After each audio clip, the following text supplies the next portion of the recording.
Hello everyone! I'm excited to welcome you to Live Healthy Naturally, where we flip the dialogue about health and wellness in terms of what your body can do on its own and your ability to heal from many so-called lifelong diseases. I'm your host, Dr. Sowmya. I'm a naturopathic doctor practicing out of Dallas, Texas. And I'm also the founder of Hygia Homeopathy and Hygia Holistic Retreat. Are you ready to hear the stories of healing and the many journeys of people's healing from autism, autoimmune conditions, and many more? Then listen on.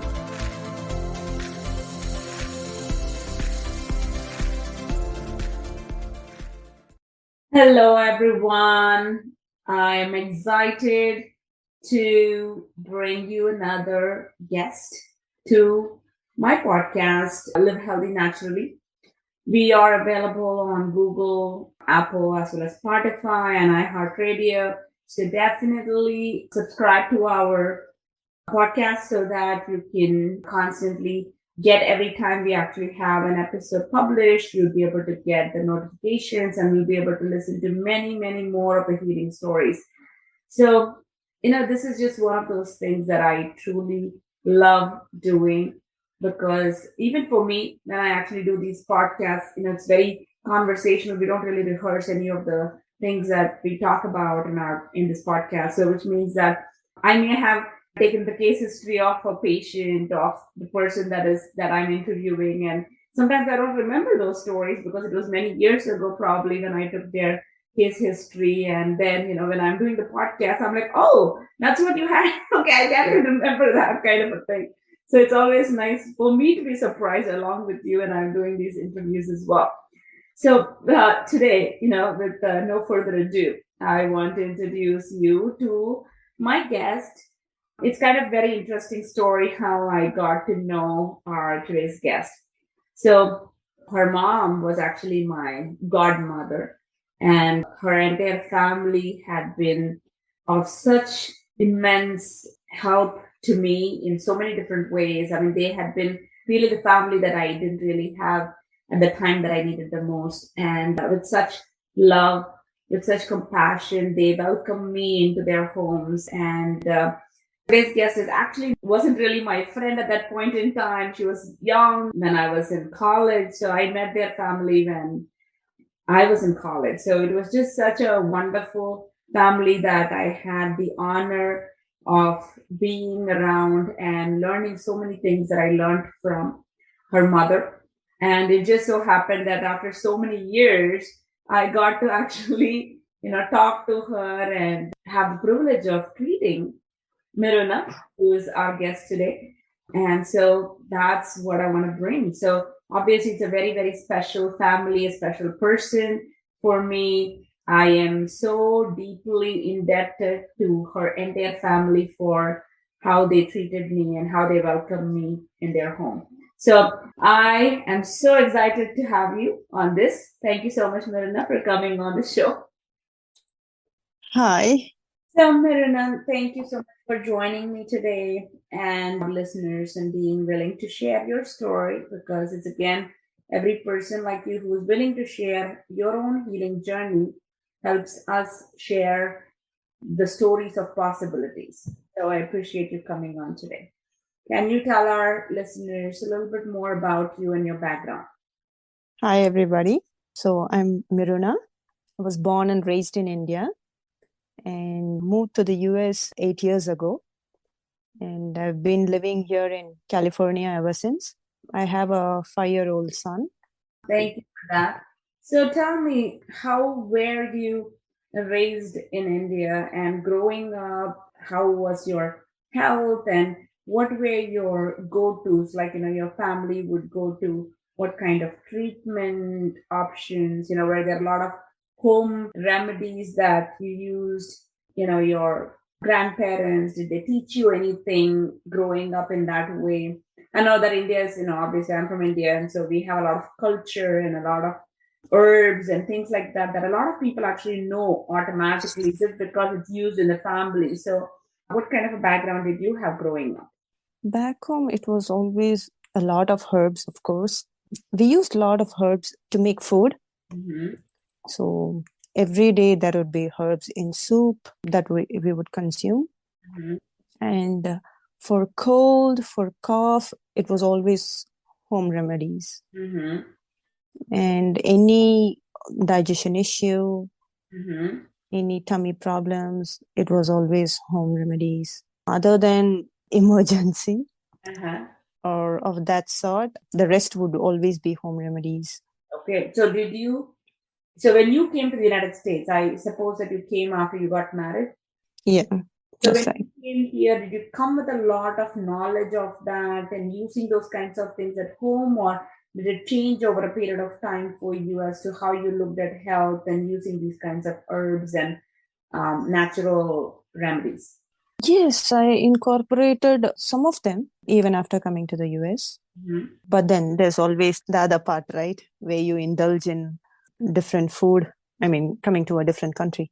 So would you say that did you continue eating the way that you ate when you were growing up, or did it actually change quite a bit after you grew up? It changed quite a bit because after like before marriage, it was always my mom made all the food. Mhm. So after marriage, I didn't know cooking, so I had to learn first of all Mhm. to be able to make all that my mom made. So it took me a while Mhm. to get there. Mhm. Mm, but yeah, it wasn't the same. And it is kind of interesting, though, something that I always notice with my patients as well is that I even share this that it's very important for us to give the gift of these habits to our children because even though it has been challenging, that it is definitely easier to do these things when it was really in your blood, in a way to speak, than if, let's say, it was not even at all in your perspective, then it is so much harder to incorporate things like this rather than if it was something in your life before and you're just trying to put them back in place or learning how to put them in place. It's so much easier, isn't that so? 100%, I would say yes. Yeah. Yeah, And I really think that that is the greatest gift we can give our children is gift of good habits, gift of eating the right way and teaching them the physical laws of nature that are applicable to our bodies as well, because we are part of nature and we are not really separate from that, even though we think we are. And so we behave that way. exactly. So, can you share maybe some things that you learned from your grandparents or your mother as home remedies that you have used yourself and found success with? I can share about like one or two of them. My grandma, so whenever we had tummy problems, Mm-hmm. she would always ask us to apply castor oil Mm-hmm. around the belly button Mm-hmm. and leave it for about, some time, a couple of hours, just without any clothing on that part of the area. Mm-hmm. And within a couple of hours, the tummy problem would have settled in. Mm. We talk about castor oil compress or putting castor oil and especially using it around the belly button is such a amazing medicine, such an easy access to you don't really need to actually go, get something. You can actually have castor oil in your home at all times and all you need is take it and put it. You don't have to take it anything internally and it'll work. Because one of the things about the navel is that it actually connects to so many different parts of our body and it also has a natural detoxifying effect. So no matter what it is, it also has a gentle laxative effect even when it's done externally. So if let's say that we ate something that is not good for us, or maybe we overate, or maybe things are just not moving, maybe we're suffering from constipation, for all of these things it's fantastic. So I love how they've actually passed on this simple thing that we can actually pass on to our children and to our listeners as well as a remedy to help with digestive problems. Thank you for that. Absolutely. So I was told that my grandma was suffering from thyroid, Hypothyroidism. yeah, for quite some time. Mm-hmm. And she was on medication, obviously. She would make mint and cilantro chutney. She would make a chutney out of mint and cilantro, and she would eat it regularly every day. Mm-hmm. And after a couple of months, so when they went again to check for the levels, her thyroid was completely gone.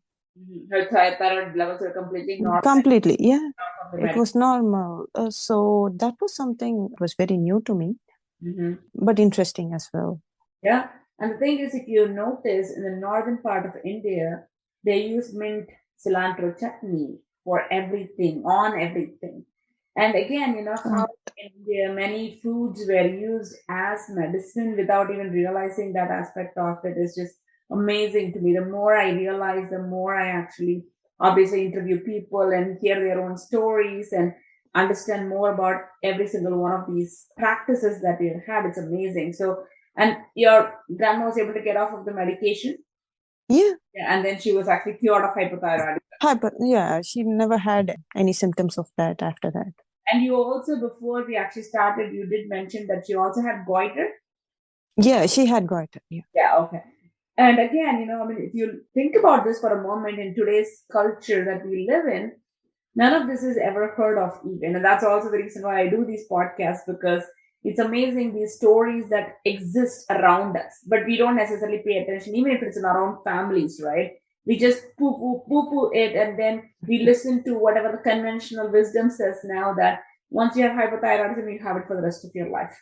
Exactly. I was actually amazed, after listening to what was told to me, that can be done. We can also try that mint and cilantro chutney. Yeah, such a simple. I mean, and things it tastes great, Exactly. so it can absolutely be easily done. So, okay, that's awesome. I love those two things that you shared. So, can you share with me about your own health journey and how this has actually been for you and what you have had to deal with, what kinds of treatment you had for it, and how it transpired? After delivery, post birth, Hmm.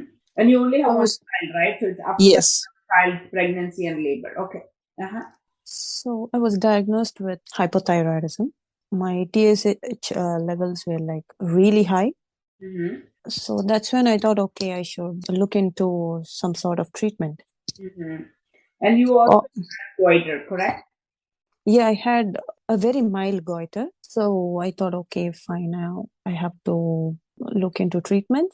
Mm-hmm. And growing up, we never used allopathy Mm-hmm. much. Mm-hmm. We had always used homeopathy, home remedies, Mm-hmm. natural remedies. It was always that. Mm-hmm. So that's when I thought, okay, let me try it with the Dr. Sowmya. Mm-hmm. That's beginning. Mm-hmm. And And how long ago was this exactly? this was 3 years ago. Okay. So if it was post delivery and your son is 5 years old, were you diagnosed with hypothyroidism right after the child was born, or was it? No, I didn't actually know it was hypothyroidism. Like I had the symptoms though, Uh-huh. but then there's always people telling you, oh, it's postpartum is always like this, that. Were you dealing with? I was dealing with a lot of tiredness, and I was really wondering if postpartum would be that tired, will that make you that tired? Like I couldn't do anything at all than to, feed the baby. I would be knackered by the end of the day. It was very tough for me to even do basic household things, Okay. household chores. Uh-huh. So that was something. Then I started developing muscle pain, joint pain, shortness of breath. Slowly, it all snowballed, I would say. I think after that, I started seeing the goiter. So at one point, I saw the goiter, and even then, I thought, oh, maybe something, maybe not. It was like that. Uh-huh. But only after the blood report came in, I understood it is really not normal. What happened with the whole thing? Like, how was this? Obviously, I guess that, since you have not really been doing so many of those natural things from back home, and then you had to kind of relearn so many of these things, right? And so, Yeah. how was that journey for you once you did have a hypothyroidism diagnosis with goiter? So from that point, I had a myriad of symptoms. Like I had a lot of symptoms. And I didn't know. I was really thinking, will I be back to normal? Will I be able to get back to normal health? But then I thought, okay, fine. Let me start first. Mm-hmm. And started with the green smoothies. With your help, I started treatment. And it was very educating, I would say. Every appointment, every time I spoke to you, it was very educating. And I really liked that process Mm-hmm. because, instead of listening something being told blindly, the science behind that, why we do that, what happens next, Mm-hmm. you're able to connect the dots Mm-hmm. with your ancient wisdom, with the kind of information that was passed down from your grandparents, from your parents to you. You're able to connect that, and that made a lot of sense. And that kind of solved the confusion. So that part I really liked, I enjoyed. And I actually also want to mention here about the green smoothie for a minute because I know that there is still this myth going around, which is insane that in the world that we live in today, with all the scientific information that we have available, that there is still people who are concerned or worried about eating kale and spinach if they have hypothyroidism, especially if they have goiter.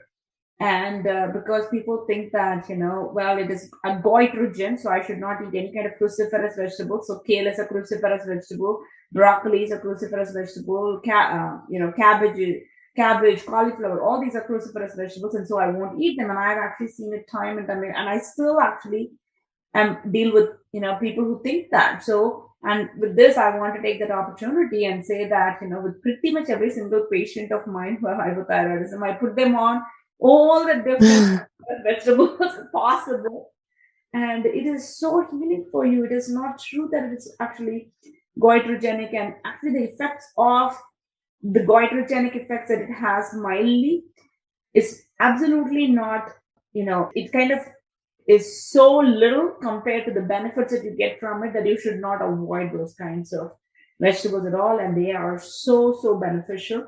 And another aspect of it that is also important to kind of demystify here is the concept of iodine for hypothyroidism, because there's so much out there that says iodine is bad for you, iodine is not good for your hypothyroidism, and so on and so forth. And it could not be farther from the truth. And I do recommend that my listeners do use it with caution, use it with the help of a practitioner so that you know what you're doing rather than just taking it forever. That is not something that I would ever recommend for anybody.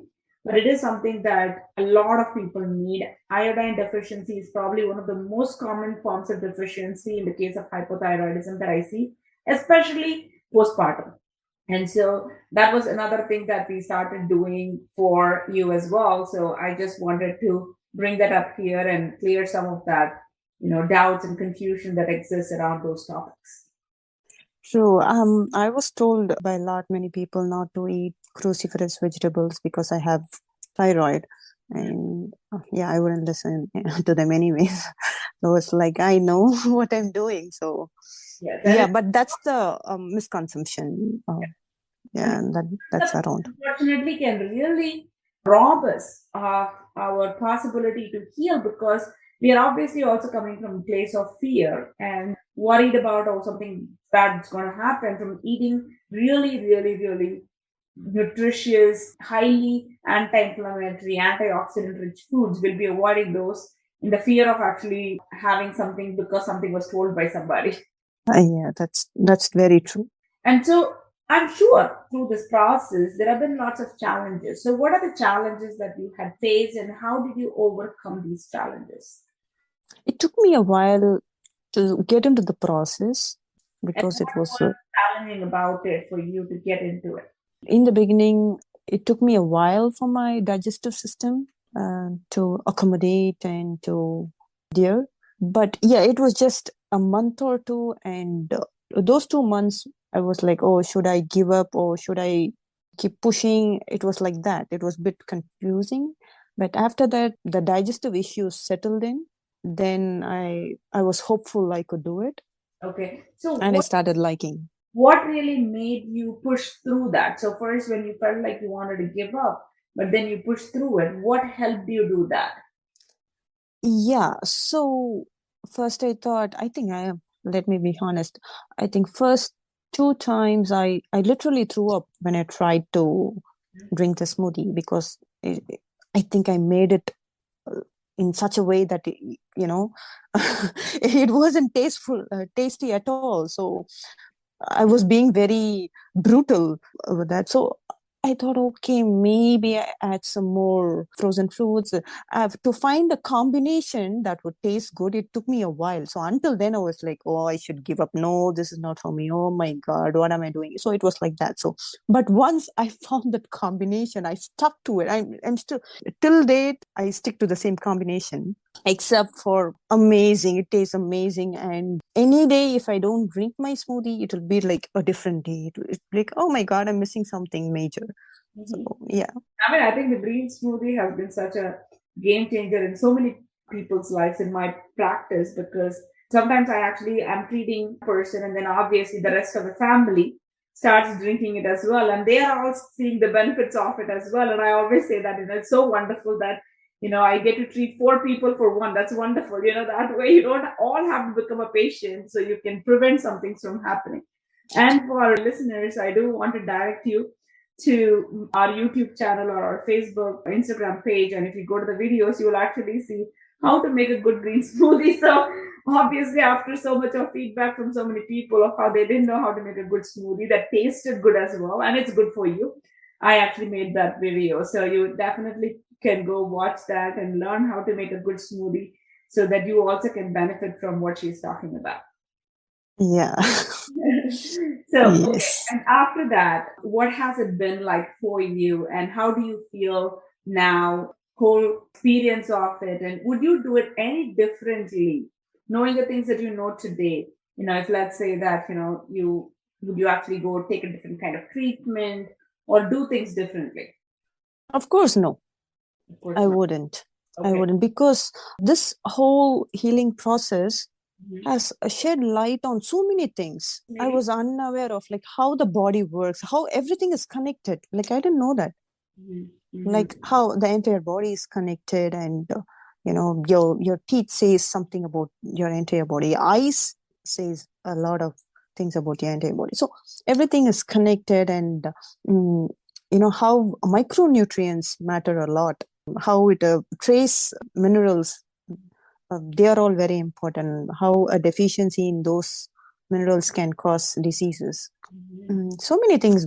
I mean, you were very educative as well. So And so, how do you feel now? How are you feeling? I mean, with the hypothyroidism, goiter, and all of I'm feeling great, with a lot of energy. that? And 2 years ago, I didn't have this energy. Mhm. Mhm. I wouldn't be able to wake up. It was always a struggle for me to wake up and keep the day going. Mhm. There was always a slump mid morning or post lunch. It was always like that. And from there to what I am now, the transition is like amazing. That's wonderful. And you never took any synthroid or levothyroxine, am I correct? No, I was prescribed because obviously I went for the lab test. I was prescribed, but never took. Never took any of those medications. So No, it's all none done of. naturally. You've been able to do this naturally. So in this time, obviously, so when you started the treatment, I would definitely say that this is true, but I'm going to ask you for it. How long did it take for you to start feeling the difference, for you to be able to stick to the treatment? Say maybe a couple of months. Yeah, so this is very important for people to hear as well, and that's the reason I'm asking. Yeah, just a couple of months. Not long before you notice that the major shift in your body, and you start feeling better. Yes, but couple of months is actually quite a bit for a lot of people, especially when they're feeling worse, right? And even True. those couple months can feel like a very long time, and not always everybody knows or understands that. And here I would like to include this, because you have to understand that when you are pursuing any kind of natural treatment, it is not really a band-aid anymore. It's really uprooting a problem at its cost. And the other Correct. aspect of it is that we are also working on healing the body rather than just suppressing the symptoms. So, which means that thing typically requires you to be able to change your cells in a certain way and also produce new cells. Typically takes in our body, anywhere between 60 to 90 days, okay, for you Mm. to actually have new cells in different places in your body. So it takes at least one cell cycle, which is, 90 days, in order for us to see changes. So 60 to 90 days is what it takes for us to see a good shift in it. And then For something to heal completely, it is going to take at least 3 or 4 of those 3 month cycles in order for us to heal completely. So obviously, this is not a treatment where she has to take Synthroid or levothyroxine for the rest of her life, but it is something that requires commitment for a period of time so she can heal her body, because she didn't get here overnight, which means she's not going to get out of here overnight. And this is so important. I can't reiterate this enough, because it is such a common misconception when people start taking natural treatment, that they think that the symptom has to go immediately tomorrow, because we are not addressing the symptom at all. We are actually addressing the underlying cause. So whoever you see, or if you are pursuing something, or if you're going through something that is a chronic disease, always remember what I'm actually sharing with you here, and have the patience with your own body as well as with the treatment, and communicate with the practitioners so that they can address. And in this case as well, which we had to do, right? So you went from hypothyroidism to hyperthyroidism over a period of time, and we had to actually start reducing some of the things that you're taking, correct? Exactly. That was like 2-3 months ago. Correct. 2 months ago, yeah. Correct, which is actually fantastic. Again, when you're treating hypothyroidism, for a practitioner, it's fantastic, and for patients also, it's fantastic, because it means Yeah. that thyroid is actually starting to work so much better that all the support that you've been giving for the thyroid is not even needed anymore. And that shows that the body has truly been healing more and more and shifting towards where it needs to go, that it can actually produce more hormones than ever before. So that's a good sign. But obviously, you need to work with your practitioner to make sure that you're addressing the symptoms as they come, so that you don't feel worse, but you're able to manage things quickly and in a healthy manner as well. Absolutely. Yeah. So to our listeners, anything that you want to share, you want to say to them about specific things that would help them do better in their own health journey? Just enjoy the process, be committed wholeheartedly, stay disciplined. These are a few things that I went through in my journey. Make sure you enjoy the process. If you don't enjoy, then there's no use actually. So you enjoy the process. That's it. That's wonderful. I love what you said. Enjoy the process for sure, because there are two things that we cannot design: our birth and our death. In between that, I think we should totally be doing everything joyfully. I am a firm believer of that. And healing automatically happens when we are joyful. So I love that you are actually taking care of that aspect of it, which is that you do everything joyfully and disciplined as well. Yes, it requires definitely some amount of discipline to be eating a certain way, taking your supplements, making sure that you're taking all of the things that your body needs, paying attention to the symptoms, and changing things according to what your body says. All of that are extremely important. One other thing that I want to ask you, Miruna, before I let you go, is in this process, how do you actually now share with your child, since you have been through all these things? Like, is there something that you teach your child in a different manner, or you treat in a different manner? Of course, and not only my child, so I keep repeating everything that I've learned to my entire family. So my mom, my sister, they've started drinking smoothies and they've started, taking care of their health and doing a lot of things, a lot of lifestyle changes, diet and all that. And my 5-year-old son, he's on a plant-based diet. So we follow a plant-based diet at home. Mm-hmm.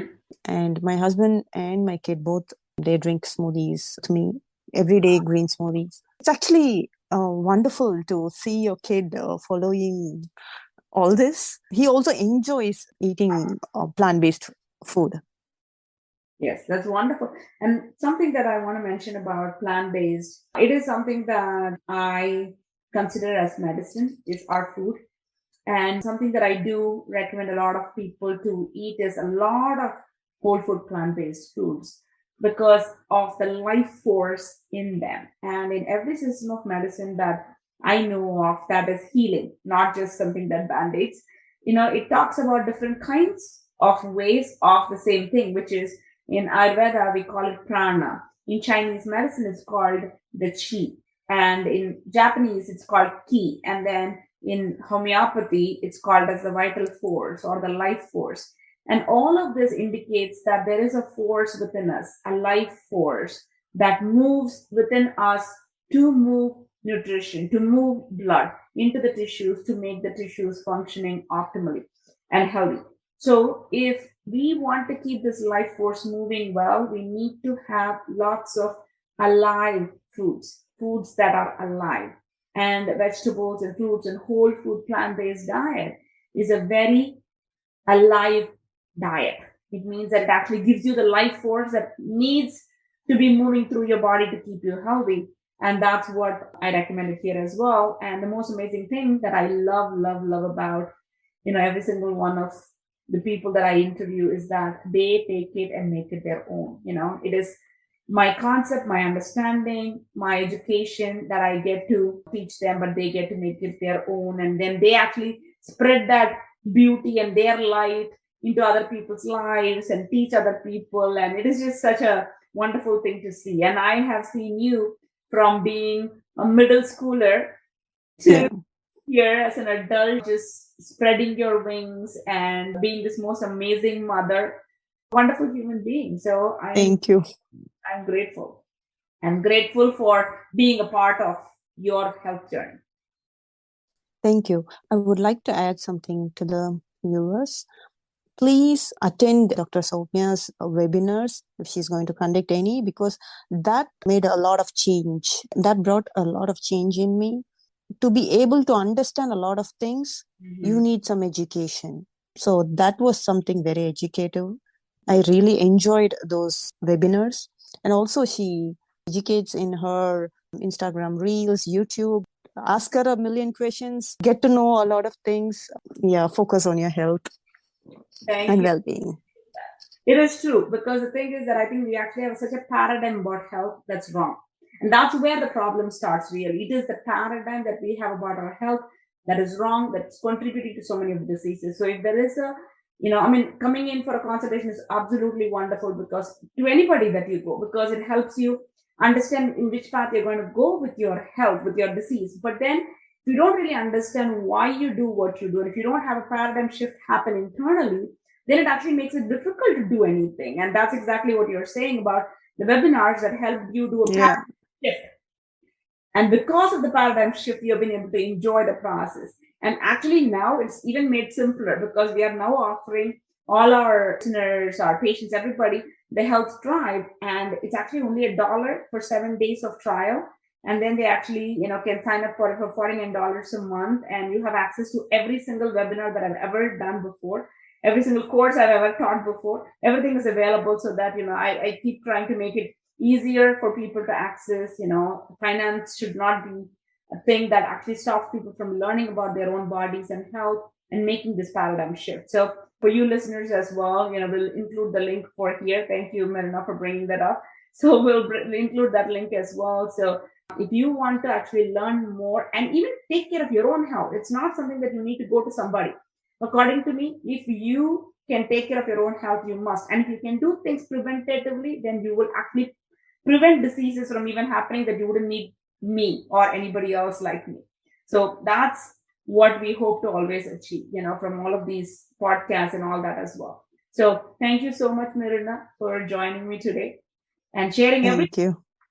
That was very, very, I really loved how you put all of those together. And I am extremely, extremely proud of how you, conduct yourself, how you have taken this and help heal your own body, because obviously you are the one who does it. Other people are just instruments, but you are the one who actually really does the work. And I'm so glad you did. And I'm so proud of the work you have done. Thank you. Thanks a lot for helping me through this journey, because I've had a lot of doubts, I used to bug you with a lot of questions. But never once you were, why do you ask questions? Why do you, ask too many questions, all that? So you're very nice, sweet in explaining each and every, even be the smallest doubt that I've had. Thanks for all that. Absolutely. It's been my pleasure. And there are no small questions. There are no stupid questions. There are no silly questions, because obviously if we have a question, it means that we don't understand something, right? And the more we understand it, the better we can do for ourselves. So I'm a firm believer of that. I myself ask way too many questions. So I completely... so It's only been something that, I would do for myself and I would want somebody else to do it for me. And I've had great teachers who have answered questions like that for me when I had asked them a million questions. So I'm grateful for all of them. And, this is just paying it forward. So it's perfect. So thank you so much, Miruna. And to my listeners, I appreciate you joining me on every episode. And I get so many feedbacks about this episode, that episode people heard. And I love hearing from you. Your comments, your feedback. I love all of those things because it helps me know that what we are doing here helps you. And so thank you so much for joining me today. I know you have things to do on Facebook, and I really appreciate your time with me and Miruna today. And I will come back with another brand new episode, with another inspiring, motivating, amazing person that healed themselves for the next time. Take care.